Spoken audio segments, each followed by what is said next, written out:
لم يلحقوا بهم من خلفهم ألا خوف عليهم ولا هم يحزنون يستبشرون بنعمة من الله وفضل وأن الله لا يضيع أجر المحسنين صدق الله مولانا العظيم اللهم صل على محمد وعلى آل محمد كما صليت على إبراهيم وعلى آل إبراهيم إنك حميد مجيد اللهم بارك على محمد وعلى آل محمد كما باركت على إبراهيم وعلى آل إبراهيم إنك حميد مجيد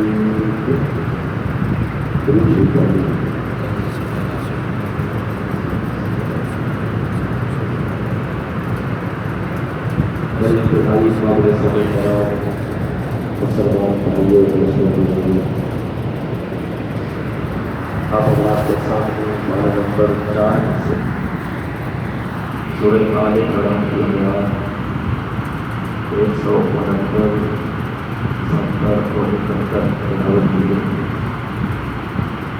جن میں اللہ تعالیٰ فرما رہے ہیں اور ہر چیز کو گمان نہ کرو ان لوگوں کے بارے میں جو قتل کیے گئے اللہ کیا ہے جو مردہ تھا بلکہ وہ زندہ ہے اپنے رب کے ہاں وہ رزق دیے جائے خوش ہے اس بات پہ کہ جو عطا کیا ان کو اللہ نے اپنی مدد سے اور خوشخبری حاصل کرتے ہیں ان لوگوں کے بارے میں کہ جو ان کے ساتھ ملے ہیں ان کے پیچھے سے اللہ خوف علیہم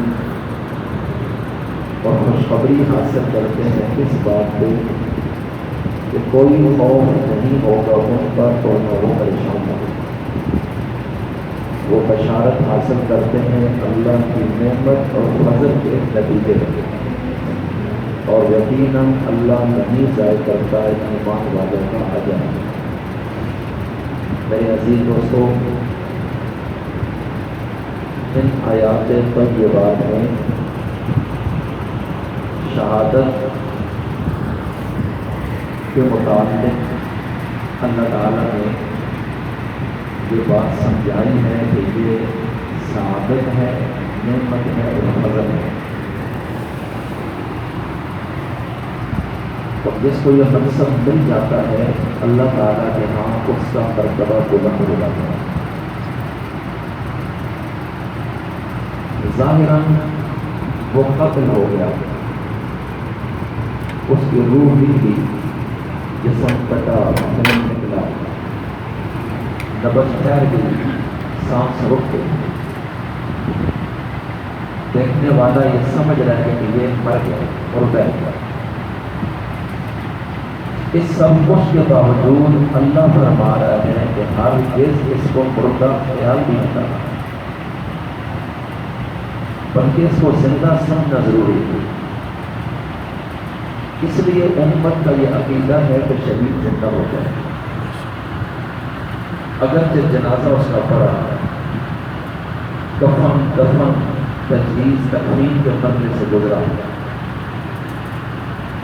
دنیا والوں سے جدا ہو گیا بچے یتیم بیوی بیوہ ہو گئی وراثت تقسیم ہو گئی دنیا والوں سے تعلقات منقطع ہو گئے لیکن اس سب کچھ کے باوجود جس ذات کے لیے جس نے یہ قربانی دی ہے وہ ذات ہمیں یہ بتا اور سمجھا رہی ہے کہ تمہارا شعور نظر سماعت علم عقل اس کو مردہ کہنے پر مجبور ہے لیکن ہم وہی اتار کر تمہیں بتا رہے ہیں کہ اب یہ ایمان کا مسئلہ ہے، عقل کا نہیں، لہذا اس کو زندہ کہنا اور زندہ سمجھنا ضروری ہے۔ بے شک، سبحان اللہ۔ کیونکہ تم چیزوں کی حقیقت تک ادراک نہیں کر سکتے، گہرائی تک تمہارا علم نہیں ہے، بے شک۔ اور اللہ تعالیٰ کا علم گہرائیوں تک ہوتا ہے، اس کا ادراک کامل ہوتا ہے، اس لیے اس کامل علم والے نے شہید کا مرتبہ بتایا کہ وہ زندہ ہے۔ دشمن سمجھتا ہے کہ ہم نے مار دیا، اللہ کہتا ہے مر کر بھی اعلیٰ زندگی پا گیا، اور وہ اس قتل ہونے پر نافذ نہیں ہوتا، بلکہ اس کی جستجو میں میدان میں گیا کہ میں شہید ہو گیا، اور جب شہید ہوا اس کی مراد پوری ہوئی۔ اب اس پر وہ خوش ہوتا ہے کہ مجھ پر اللہ نے اپنا فضل فرما دیا۔ تو اس سے آپ اندازہ لگا لیں کہ دنیا کی تمام سائنسیں اس کو مردہ بھی قرار دے رہی ہیں، عقل بھی، شعور بھی یہی کہہ رہے ہیں کہ اب اس میں زندگی نہیں ہے، لیکن اللہ تعالیٰ اس بات پر قرآن اتار کر ہمیں کہہ رہے ہیں اس کو مردہ خیال بھی نہ کرنا اور اس کو مردہ کہنا بھی نہیں ہوگا۔ اس لیے بحیثیت مسلمان دنیا میں ہر قرآن پڑھنے سننے والے سمجھنے والے محمدی کا یہی عقیدہ ہے کہ شہید زندہ ہے۔ اب اگر کوئی عقل کا پجاری جو وحی پر اور اللہ پر یقین نہ کرے تو وہ یہ کہے گا کہ اگر زندہ ہے تو بولتا کیوں نہیں، زندہ ہے تو اٹھ کے باتیں کیوں نہیں کرتا، چلتا کیوں نہیں، زندہ ہے تو جنازہ کیوں پڑھا، زندہ ہے تو قبر میں کیوں دبایا، زندہ ہے تو غسل کر کے کفن کیوں دیا۔ تو اس سے یہ بات کہہ دینی چاہیے کہ آپ کا اختلاف ہمارے ساتھ نہیں، آپ تو اللہ کے قرآن پر اعتراض کر رہے ہیں، ہم تو نہیں کہہ رہے زندہ ہے، یہ تو اللہ کا قرآن کہہ رہے ہیں زندہ ہے۔ آپ عقل کی بنیاد پر سوال اٹھا رہے ہو تو سوال ہے کس وقت پر؟ یا یہ سوال مولوی پر ہے یا اللہ سے ہو رہے ہیں؟ اس لیے ایسے شخص کا یہ سوال کرنا دراصل اس کے ایمان کی یا تو کمزوری ہے یا وہ حقیقت میں پٹڑی سے اتر چکا ہے، ورنہ اللہ کے کہہ دینے کے بعد کہ یہ زندہ ہے، اب ایک مسلمان کا اعتراض کرنا بنتا ہی نہیں ہے کہ میری عقل اور شعور میں اس کی زندگی کیوں نہیں آ رہی۔ اس لیے میں عرض یہ کرنا چاہتا ہوں کہ یہ مسئلہ ایمان کا ہے، اس کا تعلق عالم غیب کے ساتھ ہے، اور جس ذات نے زندگی اور موت بنائی اس کو پتہ ہے زندگی کیا ہوتی ہے اور موت کیا ہوتی ہے۔ دنیا کے قانون کے مطابق یہ مرے، اس لیے جنازہ کفن دفن ہو گیا، اور اللہ کے قانون میں موت کا ذائقہ چکھنے کے بعد اس کو زندگی عطا کر دی، لہذا موت کا امر صادر ہوا تو میت کے احکامات لاگو ہو گئے، اور جب ذائقہ چکھ لیا اس کے بعد زندگی قیامت تک ہے، یہ اللہ کا قرآن بتا رہا ہے۔ نہ ہم اس کی موت سے انکاری ہیں، نہ ہم اس کی اگلی زندگی سے انکاری ہیں۔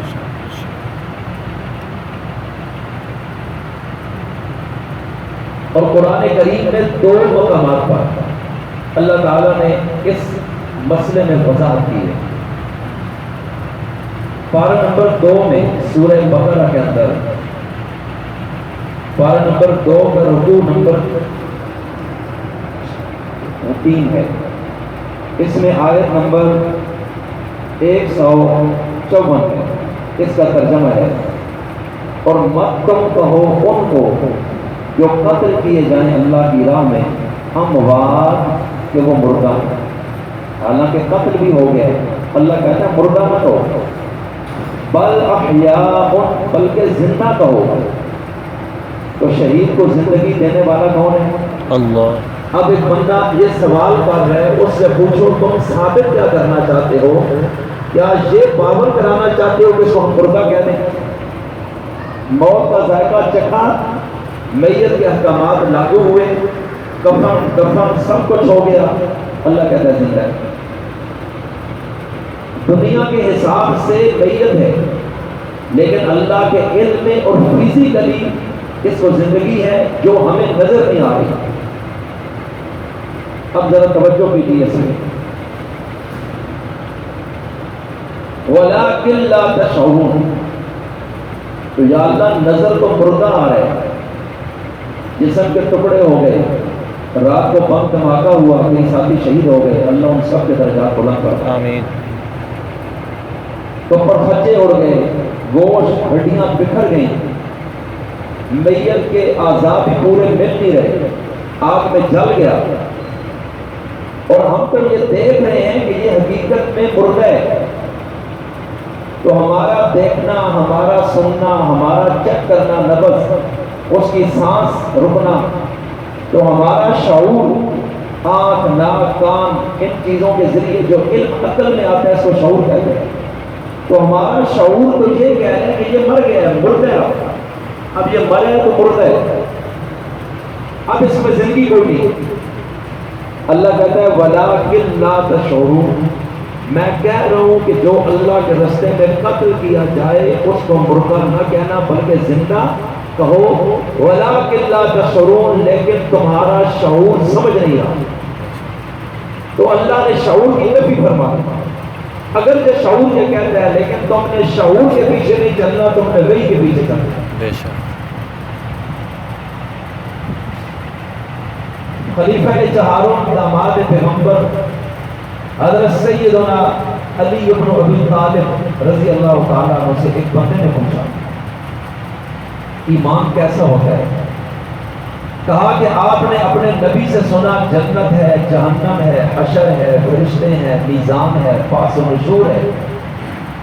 وہ چیزیں دیکھی نہیں ہیں، لیکن اگر جنت آپ کے سامنے کر دی جائے کہ یہ، جہنم کو سامنے کیا جائے کہ آپ کو یہ دیکھیں گے، تو بتائیں آپ کے ایمان میں کتنا اضافہ ہوگا کہ پہلے آپ نے سنا ہے اور مانا ہے، دیکھا تو نہیں تھا. دیکھنے سے یقین اور ہوتا ہے. تو حضرت علی رضی اللہ عنہ نے فرمایا کہ ایک ذرے کے برابر بھی میرے ایمان میں اضافہ نہیں ہوگا. اس نے کہا کیوں؟ کہا کہ اضافہ تب ہو جب نبی سے سنا تھا تو یقین میں کمی ہو. ہم نے جب سنا تو ہمارا یقین اسی ٹائم اتنا پکا ہو گیا تھا کہ ہم دیکھیں نہ دیکھیں اب کوئی مسئلہ نہیں. تو یہ ہے ایمان. اب حضرت علی رضی اللہ عنہ سے ایک بندے نے پوچھا تو آپ نے فرمایا کہ دین کی بنیاد عقل پر نہیں، شریعت کی بنیاد وحی پر ہے. کس پر ہے؟ اونچا بولے. وحی پر ہے کہ وہاں سے جو بات آئے گی وہ ایمان ہے. آنکھ جو دیکھے گی یہ ایمان نہیں ہے. ہو سکتا ہے آنکھ غلط دیکھ رہی ہے، عقل جو نتیجہ نکالے گی وہ ایمان نہیں. ہر ایک کی اپنی عقل ہے، اپنا اپنا نتیجہ ہو سکتا ہے. ضروری نہیں عقل تو ٹھوکر بھی کھا سکتی ہے، لیکن وہی صحیح ہوتی ہے، غلط نہیں ہوتی، جھوٹ نہیں ہوتی، ٹھوکر نہیں کھاتی کہ وہ اللہ کی بات ہے. اور اللہ سے مضبوط اور کامل علم کسی کا نہیں ہے. اس کا علم غلطی سے پاک ہے. وہی جھوٹ، خیانت، دھوکے، غلط بیانی سے پاک ہے. لہذا وہی عقل سے مستند چیز ہے. عقل غلط سوچ سکتی ہے، آنکھ غلط دیکھ سکتی ہے، کان غلط سن سکتا ہے، زبان غلط کر سکتی ہے، لیکن ان سب میں غلطیوں کے احتمال کے باوجود وہی میں جو کہہ دیا گیا اس میں بات برابر بھی فرق اور ڈوٹ نہیں کر دیا جا سکتا، نہ ثابت کیا جا سکتا ہے. تو حضرت علی نے فرمایا دیکھو ہم نے اپنے نبی کو دیکھا کہ جس وقت موزہ انہوں نے پہنا ہوا ہو تو مسا موزے کے اوپر کرتے ہیں، یوں ہاتھ لگا دیا، یہ موزے پہ مسا نبی نے یوں کیا. اور عقل کیا کہتی ہے؟ کہ بندہ چل رہا ہے اور پاؤں کا تلوا جو ہے اس کے نیچے گنج مٹی لگی ہوگی، موزہ پہنا ہوا ہے، تو عقل سے پوچھیں تو عقل تو کہتی ہے مسا نیچے کرو، لیکن ہم نے اپنے نبی کو دیکھا ہے کہ انہوں نے موزے کے نیچے مسا نہیں کیا، اوپر ایسے کیا. تو ہم عقل پہ نہیں چلتے، ہم کہیں پہ چلتے ہیں. تو یہ مسلمان کی شان ہوتی ہے کہ مسلمان کا ایمان عقل پہ نہیں ہوتا، کس پہ ہوتا ہے؟ یہ قرآن کریم گئی ہے. وہ ٹکڑے ہو گیا، لہو نکل گیا، بچے یتیم ہو گئے، بیوی بیوہ ہو گئی، جسم جل گیا، نبض رک گئی، سانس ٹھہر گئی، طرف بھڑک ختم. تو شعور، عقل، وجدان کہتا ہے مردہ ہے. اللہ وحی اتار کے کہتا ہے مردہ سمجھنا بھی نہ، مردہ کہنا بھی نہیں، بلکہ کیا ہے؟ زندہ. تو اب ہم نے عقل کی ماننی ہے یا وحی کی ماننی ہے؟ اونچا بولو نا. تو شہید مردہ ہے یا زندہ ہے؟ زندہ. یہ مسئلہ تو کلیئر ہو گیا. اس لیے کہ یہ اللہ کا فرمان ہے، جس کو ترجمہ آتا ہے وہ خود کر لے، اس میں کسی زیادہ پڑھے لکھے کی ضرورت نہیں. جو بھی معمولی عربی جانتا ہے وہ آیت کا ترجمہ خود کر لے، اس کو سمجھ آئے گی اللہ کیا فرمان ہے. معاشرے میں ایک طبقہ ایسا بھی ہے کہ جب شہید کو زندہ کہیں تو ان کو پریشانی شروع ہو جاتی ہے کہ جب ہم یہ کہہ دیں تو جناب کہ وہ یہ زندہ ہے تو لوگ تو قبروں پہ جا کے سجدے شروع کریں گے، لوگ چڑھاوے چڑھائیں گے، لوگ منتیں مانیں گے، لوگ قبروں پہ دعائیں کریں گے، ان سے عقیدہ خراب ہو جاتا ہے. لہٰذا ان کے عقیدے کو بچانے کے لیے کہہ دو کہ یہ زندہ نہیں. تو جناب جب آپ ایک چیز کو درست کرنا چاہ رہے ہیں تو جو چیز قرآن سے ثابت ہے اس کا انکار کر کے آپ اس سے بڑی غلطی کر رہے ہیں. کہ شہید جب اس دنیا میں زندہ سامنے نظر آ رہا ہے، وقت کا نبی موجود ہے، اولیاء موجود ہیں، اور ان کو زندہ دیکھا بھی جا رہا ہے اور مانا بھی جا رہا ہے، اس وقت شرک نہیں ہو رہا. اگر اسی شخصیت کو قبر میں زندہ مانا جائے تو اس سے کیسے شرک ہوتا ہے؟ وہ ایک الگ چیز ہے. اگر کوئی جا کے وہ کام کرے تو اس کو روکنا چاہیے کہ یہ کام نہ کرے، بجائے اس کے کہ اندر کی زندگی کا انکار کر دیا جائے کہ ہم زندہ کہیں گے تو یہ جا کے سجدہ کرے گا. ہم کہتے ہیں یہ ہے ہی مردہ تھا کہ یہ سجدہ ہی نہ کرے. اس لیے میں عرض یہ کرنا چاہتا ہوں کہ بعض لوگوں کے دماغ میں یہ ہوتا ہے کہ اللہ کی توحید کو بچانے کے لیے ہمیں قبر والے کو زندہ نہیں کہنا چاہیے. تو یہاں میرا ایک سوال ہے، اگر قبر میں جو دفن ہے شہید ہے یا کوئی بھی مسلمان ہے، حتیٰ کہ کافر بھی ہے، اپنے اپنے درجات ہیں، زندگی سب کو ملتی ہے، یاد رکھنا. نبی کی زندگی سب سے اعلیٰ ہے، اس سے نیچے شہید کی زندگی ہے، اس سے نیچے ایمان والے کی زندگی ہے، اور اس سے نیچے پھر کافر ہے، اس کی زندگی کا درجات ہے. اس لیے کہ ہمارا عقیدہ ہے کہ جس وقت قبر میں کسی کو بھی دفن کیا جائے تو قبر کے اندر دو فرشتے آ کر ہر دفن ہونے والے سے کتنے سوال کرتے ہیں؟ اب جس کو دفن کیا وہ تو مر گیا تھا، اس کا تو جنازہ آپ نے پڑھا ہے، اس کو تو غسل دی ہے، اس کو تو کفن دی ہے، اس کو تو پٹی کے نیچے آپ نے خود ابھی دبایا ہے، اور آپ نے دیکھا تھا اس کی آنکھیں بند ہو گئی، زبان بند ہے، سنتا دیکھتا بھی نہیں تھا، حرکت بھی نہیں تھی، اٹھا کے آپ نے قبر میں ڈالا ہے. اور پھر ابھی آپ کہنے لگے کہ جناب ابھی قبر میں فرشتے آئے، انہوں نے بٹھا دیا، انہوں نے پوچھا تیرا رب کون ہے، اور میت مسلمان ہے تو کہتا ہے میرا رب تو اللہ ہے. اب یہ میت سن بھی رہا ہے اور بول بھی رہا ہے، تو زندگی ہے تو سنتا اور بولتا ہے نا، تو قبر کی زندگی دینے والا کون ہے؟ اللہ. تو پھر جب آپ نے یہ کہہ دیا کہ قبر میں فرشتے آ رہے ہیں، آپ نے یہ کہا قبر میں 3 سوال ہوں گے، آپ نے یہ کہا کہ قبر میں جواب دیتا ہے، آپ نے یہ کہا کہ قبر کا حد نگاہ وسیع ہو جاتی ہے، آپ نے یہ کہا یا پھر قبر اتنی تنگ ہوگی پسلی ایک طرف کی دوسری میں گھس جائے گی، تو کیا یہ سارا کچھ کہنے سے شرک نہیں ہوا؟ ایک طرف تو آپ یہ بات کر رہے ہیں اور دوسری طرف قرآن کریم میں شہید کو زندہ کہا گیا، اس کا انکار کر کے آپ کون سے دین کی خدمت کر رہے ہیں؟ اس لیے اس بات کو ذرا سمجھنا چاہیے. میرے نبی سے بڑھ کر اللہ کی توحید کو بیان کرنے والا کوئی نہیں تھا، صحابہ سے بڑھ کر شرک کا رد کرنے والا کوئی نہیں تھا. لیکن اس سب کچھ کے باوجود کہ حضور سب سے بڑے توحید کے علم بردار ہیں، اور آپ دنیا کو بتا رہے ہیں کہ لوگوں شہید زندہ ہوتا ہے، آپ دنیا کو بتا رہے ہیں قبر میں زندگی ہے، آپ دنیا کو بتاتے ہیں قبر میں فرشتے سوال کرتے ہیں، آپ دنیا کو بتا رہے ہیں کہ قبر جنت کا باغ بن جاتی ہے، آپ دنیا کو بتا رہے ہیں یا پھر قبر جہنم کا گڑھا بنے گی، آپ دنیا کو بتاتے ہیں کہ قبر میں سانپ بھی آ جاتے ہیں، آپ دنیا کو بتا رہے ہیں کہ قبر کے اندر زندگی ہے، تو کیا آج کے دور کا شخص اللہ کے رسول سے زیادہ توحید کا علم بردار بن گیا ہے کہ اس کو یہ بات کرنے میں کہتا ہے اس توحید کا مسئلہ خراب ہوگا؟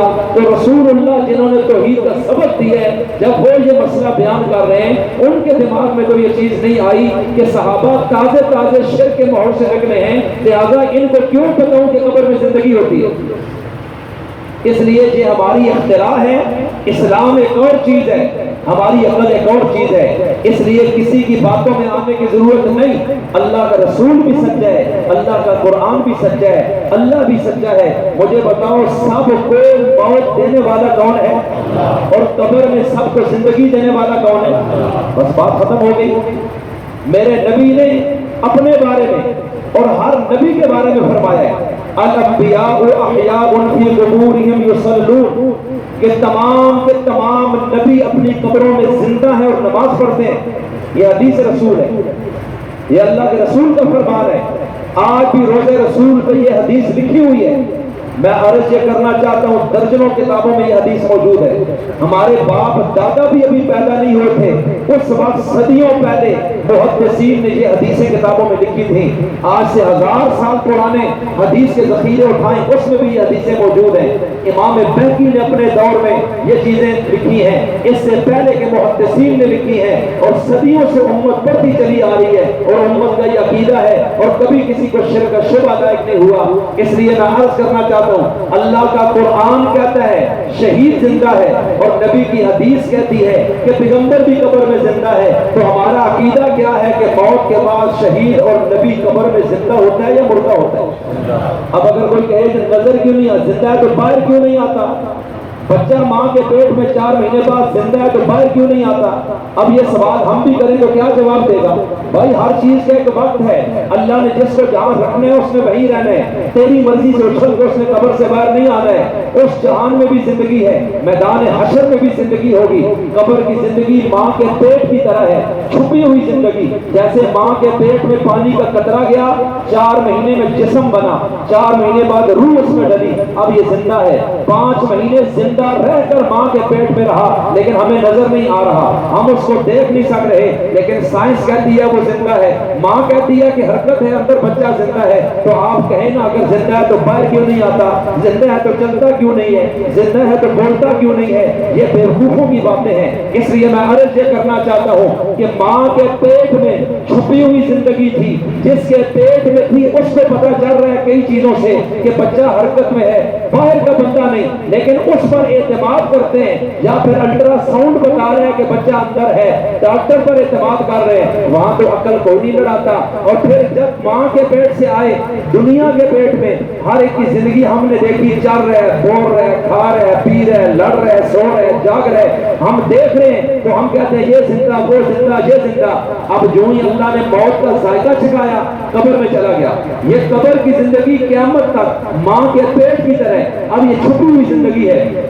ماں کے پیٹ کی زندگی بھی اللہ کے قرآن نے بتائی ہے کہ 4 ماہ بعد، نبی کے حدیث نے بتائی ہے کہ بچے کو زندگی ملتی ہے۔ تو جب نبی کے کہنے پر ہم نے ماں کے پیٹ میں چھپی ہوئی زندگی کو مانا ہے، تو پھر وہی نبی اور اللہ کا قرآن کہہ دے کہ جب مرتا ہے اب یہ قبر کے پیٹ میں قیامت تک چلا گیا ہے، لہذا تمہیں اب نظر تو نہیں آ رہا، جیسے ماں کے پیٹ میں نظر نہیں آ رہا تھا، لیکن قبر کے پیٹ میں اس کو زندگی اللہ نے دے دی ہے، تو ہمیں اسے زندہ ماننا چاہیے یا مردہ کہنا چاہیے؟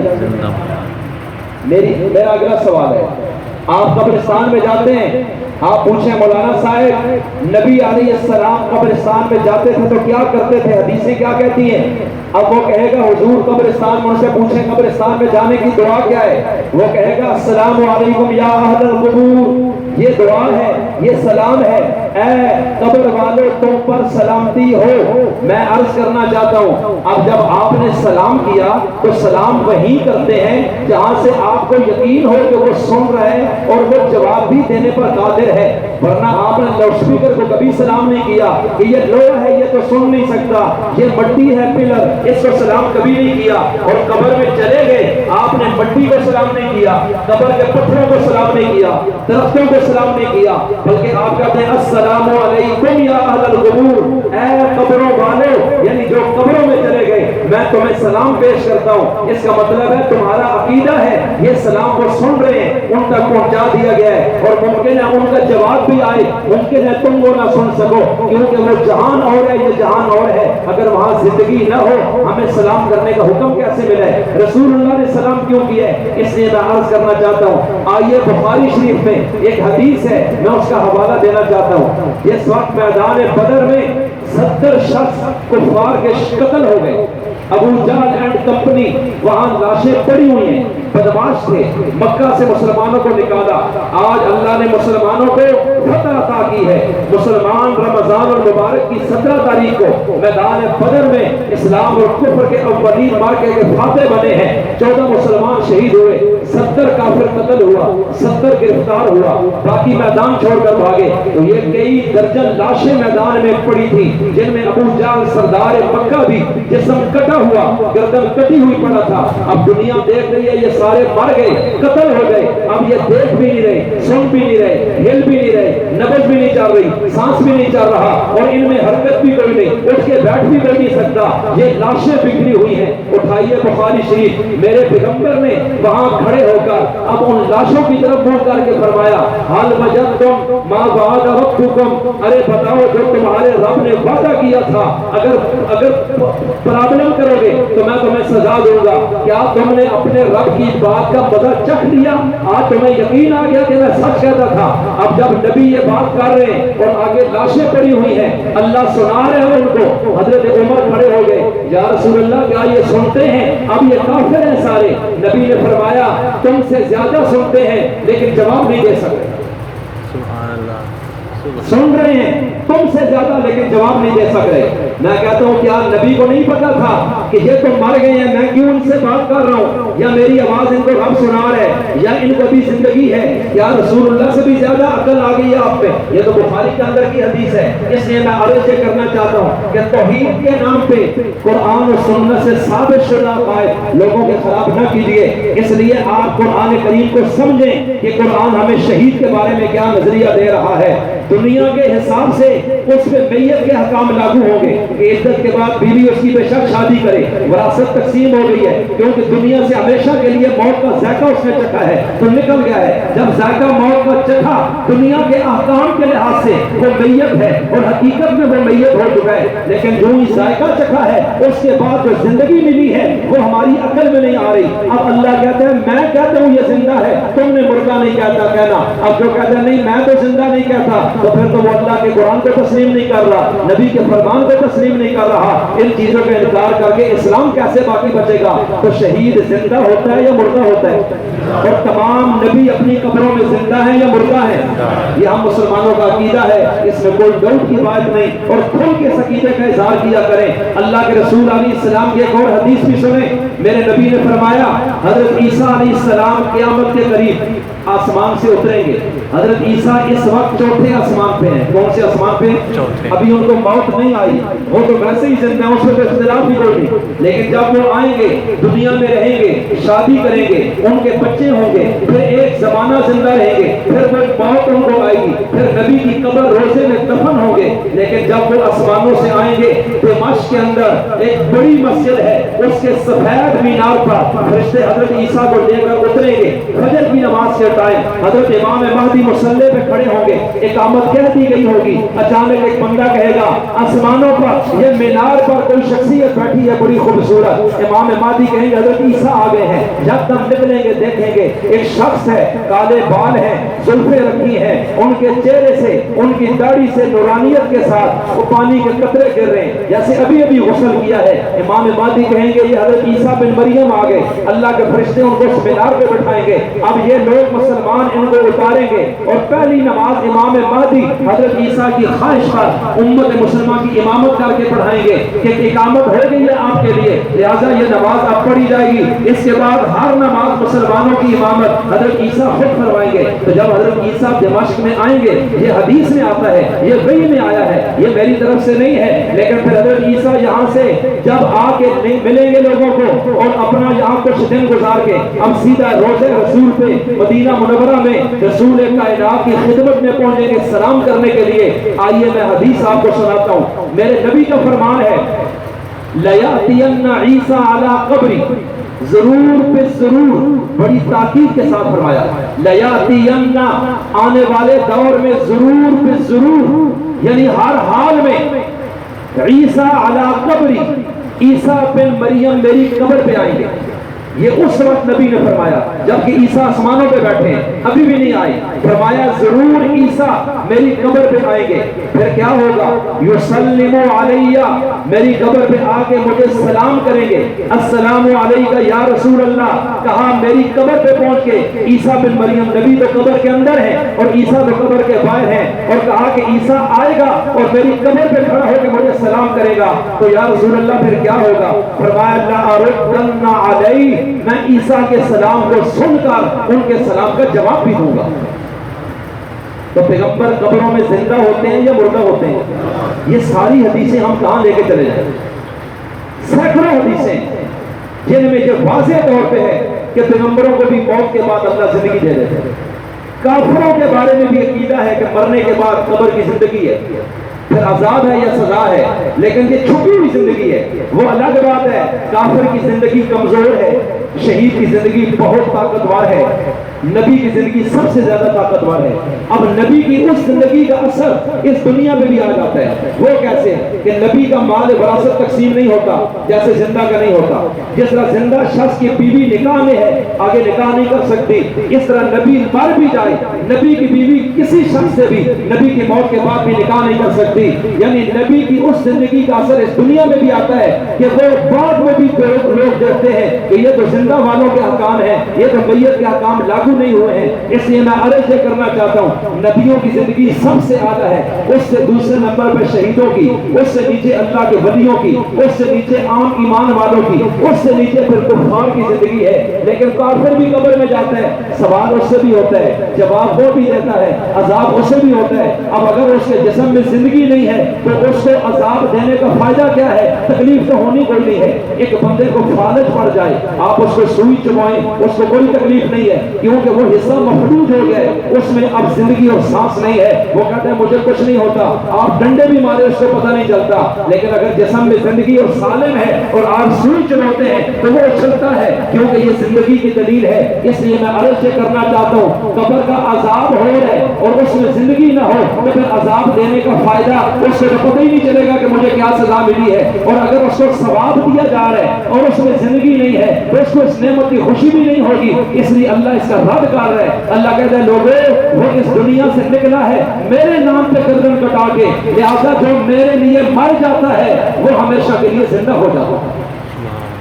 اب یہاں سے بعض لوگوں نے کہا کہ ہم شہید کو زندہ تو مانتے ہیں لیکن ہم اس کے جسم کو زندہ نہیں مانتے، ہم اس کی روح کو زندہ مانتے ہیں، کیونکہ جسم تو مٹی میں چلا گیا، اس کو تو مٹی کھا گئی ہے۔ میں کہتا ہوں مٹی نے کھایا، وہ ذرے جہاں جہاں بھی ہیں، ہر ذرے میں اللہ نے زندگی کا احساس پیدا کیا ہوا ہے۔ یہ ایک الگ عنوان ہے، توجہ کیجیے۔ میں عرض کیا کرنا چاہتا ہوں، میں عرض یہ کر رہا ہوں کہ جس وقت یہ شخص قتل ہوا، ہم نے کہا اس کی روح بھی زندہ ہے، اس کا جسم بھی زندہ ہے، یہ زندہ ہے، یہ پورا زندہ ہے، لیکن ہمارا شعور وہاں تک نہیں پہنچ رہا کیونکہ وہ عالم برزخ میں ہے۔ برزخ کا معنی پردہ ہے، پردہ ہماری عقل پہ ہے، ہماری آنکھ پہ ہے، ہماری زبان پہ ہے، ہمارے کانوں پہ ہے، ہمارے وجدان پہ ہے، ہمارے شعور پہ ہے۔ اگر یہ پردہ نہ ہو تو وہ عالم برزخ نہیں آتا۔ اس کو برزخ کہتے ہی اسی لیے ہیں کہ وہ ایک نہ نظر آنے والا پردہ ہے جو پردہ ہمیں وہاں تک دیکھنے نہیں دے رہا، اگرچہ وہ حقیقت موجود ہے۔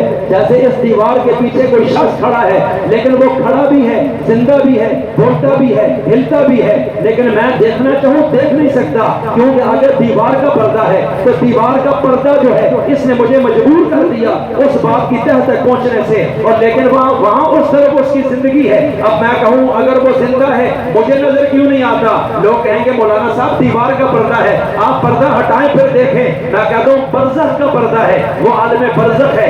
آپ پردہ ہٹائیں پھر آپ کو سب کچھ نظر آ جائے گا, لیکن پردہ ہٹے گا نہیں, اس لیے کہ یہ پردہ ڈالنے والا کون ہے؟ میرے نبی نے فرمایا کہ قبر کا عذاب انسانوں اور جنات کے علاوہ ہر مخلوقات کو سنائی دیتا ہے. اگر اللہ تعالیٰ ان سے اس بات کو نہ روکتا تو تم لوگ اپنے مردے دفن کرنا بھی چھوڑ دیتے. اس میں تو اللہ کی حکمت تھی, ورنہ رسول کائنات نے تو یہاں تک فرمایا ہے کہ جانوروں کو بھی قبر کے عذاب کا پتہ چلتا ہے, صرف جنات اور انسانوں کو اللہ نے پردہ ڈال دیا ہے کہ اگلی زندگی کے حالات ان پر نہ کھلیں, ورنہ یہ تو قبرستانوں سے گزریں گے نہیں, یہ تو پاگل ہو جائیں گے, یہ تو لوگوں کو دفن نہیں کریں گے, یہ تو مرنے والے کے قریب بھی نہیں پھٹکیں گے. اس لیے وہ اللہ کی ایک حکمت ہے, اس نے پردہ کیوں رکھا ہے, لیکن پردے کے آگے زندگی ہے, اس سے انکار کرنے کی ہمیں اجازت نہیں ہے. آخری بات عرض کرتا ہوں, اب جب نہ چاہتے ہوئے بھی اس آیت کی مجبوری سے مان لیا توحید کے حیضے والے نے کہ جناب بے شک ہم مانتے ہیں شہید زندہ ہے, لیکن ان کا جسم زندہ نہیں ہے, ان کی روح زندہ ہوتی ہے. تو میں عرض کرتا ہوں روح تو امر ربی ہے, روح تو مرتی نہیں ہے, وہ تو اللہ کا امر ہے. بس اللہ نے حکم دیا تو یکدم زندگی نکل گئی. اب موت تو جسم پہ آئی ہے, توجہ کیجئے, اگر آپ جسم کو زندہ نہیں مانتے تو آپ قرآن کریم کی اس آیت کو تسلیم نہیں کر رہے, آپ پھر بھی اس آیت کے منکر ہیں. کیسے؟ توجہ کیجئے. اب میں اللہ کے قرآن سے پوچھتا ہوں کہ آپ یا اللہ بتا دیجئے کہ کیا یہ جو شخص قتل ہوا, شہید ہوا, بم دھماکے میں پرخچے اڑ گئے ہیں, جسم اس کا آگ میں جل گئے, یا پانی میں ڈوبا ہے, یا اس کو جانور نے کھا لیا ہے, یا پیٹ کی بیماری میں مرا ہے, یا گولیوں سے بھن گیا ہے, اب یہ شہید ہوا تیرے رستے میں کسی بھی قربانی کے ساتھ, لیکن ہم دیکھتے ہیں کہ اس کے بچے یتیم, بیوی بیوہ, سانس رک گئی, نبض ٹھہر گئی, خون نکل گیا, جسم کے ٹکڑے ہو گئے, ہم تو کہتے ہیں یہ مر گیا, مردہ ہے, یہ تو فارغ ہو گیا ہے. آپ اس بارے میں بتائیں. اب آئیے, اللہ فرماتے ہیں وَلَا تَقُولُوا, اور تم مت کہو لِمَن يُقْتَلُ فِي سَبِيلِ اللَّهِ أَمْوَاتٌ, ان کو جو قتل کیے جائیں اللہ کی راہ میں کہ وہ مردہ ہیں, بل احیاء, بلکہ وہ کیا ہیں؟ سارے بولو کیا ہیں؟ اب یہاں ذرا ٹھہر جائیں, قرآن سچا ہے یا جھوٹا ہے؟ اب اللہ کیا کہتے ہیں؟ جو قتل کیے جائیں انہیں مردہ نہ کہو, اللہ کی راہ میں جو قتل کیا جائے انہیں کیا نہ کہو. اب میرا سوال یہ ہے کہ قتل روح ہوئی ہے یا جسم ہوا ہے؟ روح تو قتل ہی نہیں ہوئی, وہ تو دکھائی نہیں دی, اس میں تو خون ہی نہیں ہوتا. قتل تو جسم ہوا ہے, میت آپ نے جسم کو کہا ہے, تو بڑے اس کے ہوئے ہیں. تو جو قتل ہوا, دشمن نے جس کو دیکھ کر مارا وہ تو جسم ہے. اللہ کہتے ہیں جو قتل کیا جائے وہ زندہ ہے. تو جب تک شہید کے اس جسم کو کوئی زندہ نہیں مانے گا تب تک وہ اللہ کے قرآن کو ماننے والا نہیں ہوگا. تو شہید کا جسم اور روح یہ دونوں ملا کر موت کے بعد زندہ ہیں. نبی کے بارے میں بھی یہی عقیدہ ہے. اس لیے میں عرض کرنا چاہتا ہوں یہ شہید کا مرتبہ ہے کہ دشمن نے اس کو راستے سے ہٹایا کہ میں نے اس کو ختم کر دیا. اللہ نے کہا تو ختم کر کے بھی نامراد ہے, تو اس کو میں نے ہمیشہ کی زندگی عطا کر دی ہے. اس لیے کہ زندگی کا مالک تو نہیں ہے, زندگی دینے اور دینے والا کون ہے؟ فرمایا میں قیامت تک قانون بنا دوں گا, اس کو مردہ کہنا بھی جرم ہوگا, اور جو کہے گا میں اس کو زندہ نہیں مانتا وہ کافر ہو جائے گا, وہ میری بات کا منکر ہے, وہ میرا ہو ہی نہیں سکتا ہے. اس لیے شہید مر کر بھی زندہ ہے, اور شہید نبی کی تابعداری میں چل کر جان دے گیا تو شہید کی یہ زندگی ہے. تو پھر نبی کی وفات کے بعد زندگی کا کیا عالم ہوگا؟ اس لیے شہید بھی زندہ ہوتا ہے, نبی بھی زندہ ہوتا ہے. اللہ مجھے اور آپ کو قرآن کریم کو سمجھنے کی, ماننے کی, اپنانے کی اور پھیلانے کی توفیق عطا فرمائے. وَمَا عَلَيْنَا إِلَّا الْبَلَاغُ الْمُبِينُ.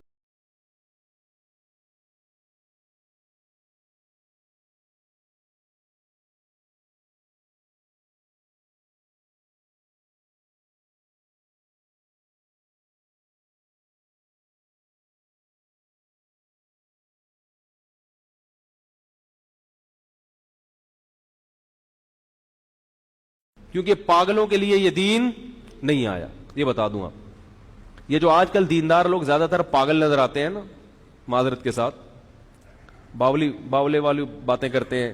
میں پاگل پن کی مثالیں دوں دینداروں کی کیا چل رہی ہے.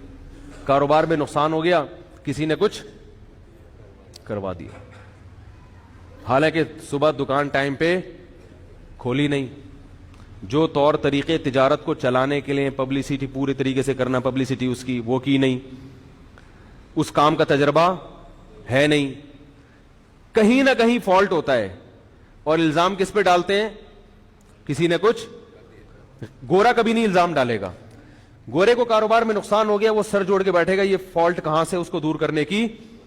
میں اکثر لوگوں کو مثال دیتا ہوں کہ یہ جو ابھی کچھ دن پہلے، کچھ چند سال پہلے خلا میں سائنسدانوں نے ایک راکٹ چھوڑا تھا، دوبارہ سے کہیں مریخ پہ، ان کے لیے تو کوئی انڈا موڑ اور یہ ایسے مریخ ایسے ہی ہو گئے ہیں آج کل، چاند پہ جا رہے تھے یا مریخ پہ یا کہیں خلا میں کچھ سائنسدان جا رہے تھے، کئی سال پہلے کی بات ہے، وہ تباہ ہو گیا تھا راکٹ، وہ ہم نے بھی اس وقت وہ دیکھی ان کی وہ جو ویڈیو تھی، تو اس میں خبر یہ آئی تھی کہ اب جب تک اس راکٹ کے تباہ ہونے کی رپورٹ سامنے نہیں آئے گی کہ کیوں تباہ ہوا، سائنسدانوں کو خلا میں بولو بھائی نہیں بھیجے، جب تک یہ سامنے ہوا کیوں۔ تو میں نے ساتھیوں سے کہا کہ اگر یہ مسلمان سائنسدانوں کے ساتھ ہوتا جن کے دین نمازی بھی ہوتے، وہ کہتے کہ کسی نے کچھ بولو بھائی کر دیا، لہذا دوبارہ بھیجو سورہ یاسین کا ختم کروا کے بات ہے، اور مزید 25-30 سائنسدان۔ سورہ یاسین کی برکت کے ہم منکر نہیں ہیں، لیکن اللہ نے دنیا کو کس سے جوڑا ہے؟ لڑکیوں کی گھر میں ٹینشن، وہ ڈپریشن کی مریض بن رہی ہیں، مسئلہ یہ کہ عمریں زیادہ ہو گئی اور رشتہ مل نہیں رہا، کسی نے کچھ، ابے بھائی یہ فالٹ دیکھو کہاں ہے، میاں نے مار مار کے بھرکس نکالا ہوا ہے بیوی کا ہے بھائی، وہ ذہنی ساس کی وجہ سے ذہنی مریض بن گئی۔ اب آج رپورٹ آئی ہے، بیان کا ٹاپک چینج نہ ہو جائے، ایک گھر کی رپورٹ آئی، میں اس لیے بتا رہا ہوں کسی کے گھر کا راز فاش کرنا آپ کوئی پہنچ ہی نہیں سکتا وہاں پہ، لیکن بتا رہا ہوں کہ بھائی یہ بھی ظلم ہے جو ہمارے معاشرے میں ہو رہا ہے۔ ایک اکلوتی بہو اگر کہیں چلی جائے، 2-4 دیور اور بھی مزید خاندان، تو بہو صبح ان کے کھانے بنا رہی ہے سب کے، دوپہر لنچ بھی، رات کا ڈنر بھی، اور اگر بھائی یا بہن میں سے کوئی شادی شدہ رہنے کے لیے آ جائے تو روزانہ ان کے کھانے بھی کون بنا رہی ہے؟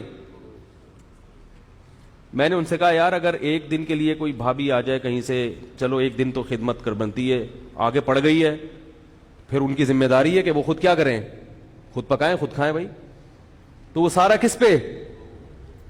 تو وہ تو پاگل ہوگی نا، تھوڑے دن میں جب اس کو ڈپریشن ہوگا تو پھر پتہ کیا کریں گے، کام کا بوجھ ہلکا نہیں کریں گے ٹھیک ہے نا، کام کا بوجھ ہلکا نہیں کریں گے، پھر بولیں گے ہماری بہو کو، یا شوہر بولے گا میری بیوی پہ کسی نے کچھ کیا کوئی جادو وادو کر دیا، پھر وہ جائیں گے کسی بابا کے پاس، روحانی عامل کے پاس، وہ کمبخت بے غیرت بے شرم انسان عورتوں کا بنیان سونگے گا، صحیح ہے نا، وہ بنیان لے جا کے دیتے ہیں اس کو، وہ سونگ کے بولے گا کہ اس پہ جادو ہے، پھر قمیضیں ناپے گا یوں کر کے بالشوں میں، ڈرامے بازی ناپ کے بولے گا یہ چھوٹی ہے آدھا بالش ہو رہی ہے، اس کے جادو وادو ہے۔ یہ پاگلوں کے لیے دین میرے بھائی نہیں آیا۔ اس کی وجہ دیکھو کہ کیوں ڈپریشن میں جا رہی ہے، جب بھی کوئی ڈپریشن میں جا رہا ہے اس کے پیچھے کوئی فالٹ، عورت اگر پاگل ہوتی ہے نا نفسیاتی، یا تو شوہر کا قصور ہے، یا باپ کا قصور ہے، یا ساس نے کیا ہے اس کو، یا نندوں نے کیا ہے، یا جٹھانیوں نے۔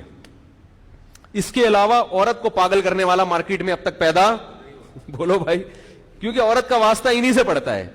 میرے پاس کوئی بھی پاگل عورت بیچاری کا فون آئے، میں کہتا ہوں یا تو بھائی ساس کا مسئلہ ہے یا شوہر کا میں فالٹ ہے، یہ دونوں صحیح ہیں تو سسر صاحب میں کوئی گڑبڑ ہوگی، یا نندو اور شوہر کی بہنوں کو نند بولتے ہیں، اور جٹھانی کس کو بولتے ہیں؟ بڑے بھائی کی، بڑے والے چھوٹے والے کی کو نہیں بول سکتے، وہ دیورانی ہوتی ہے۔ تو خیر جس قسم کی نیا کر کے آ رہی ہیں دیورانیاں جٹھانیاں، یہ میں نے کہا مسئلہ کہاں سے ہو رہا ہے؟ یہاں سے، یا سوکنوں کی وجہ سے بھی ہوتا ہے، اگر ایک ہی گھر میں رکھا ہوا ہے سب کو تو وہ ذہنی مریضہ بنا دیتی ہے ٹھیک ہے نا۔ تو اس فالٹ کی کمی، یا عورت کی لڑکی کی سرے سے شادی نہیں ہو رہی تو بھی مسئلہ ہوتا ہے، تو اس کو فالٹ کو تلاش کرنے کے بجائے دیکھو یہ بھی ایک دلیل ہے، یہ بھی کیا ہے، ڈپریشن میں جانا ایک دلیل ہے کس بات کی کہ یہ ٹینشن میں ہے، اور ٹینشن میں ہونا دلیل ہے کس بات کی کہ کوئی اس کو ٹینشن، کیونکہ خود سے ٹینشن نہیں ہوتی، کوئی وجہ ہوتی ہے ٹینشن کی، ساری بلی جادو ٹونے فلاں نے کر دیا۔ ہم بہت بڑے بزرگ کے پاس گئے تھے، انہوں نے بتایا وہ جھوٹ نہیں بول سکتے. میں نے کہا اس بیچارے کو خود علاج کی ضرورت ہے, اس کے اپنے مسائل ہیں یار, وہ تمہارے کہاں سے. اور بندے کو اگر ٹینشن ہے نا ڈپریشن میں, تو یا تو بے روزگاری ہے. سمجھ میں آ رہی ہے بات؟ زیادہ تر کیا ہوتی ہے؟ بے روزگاری. روزگار ہی نہیں مل رہا ہو تو بیچارہ سڑکیں ناپتے ناپتے, یا آمدن کم ہوتی ہے جس کی وجہ سے وہ صبر کا مادہ ہوتا نہیں ہے, پھر چاروں طرف سے گھر سے بھی تانے, بیوی سے بھی تانے, باہر سے بھی تانے, ٹھیک ہے نا, پان گٹکے کے پیسے لوگوں سے مانگ رہا ہوتا ہے. تو اکثر یہی ہوتا ہے, 99.99% یہی ہو رہا ہوتا ہے.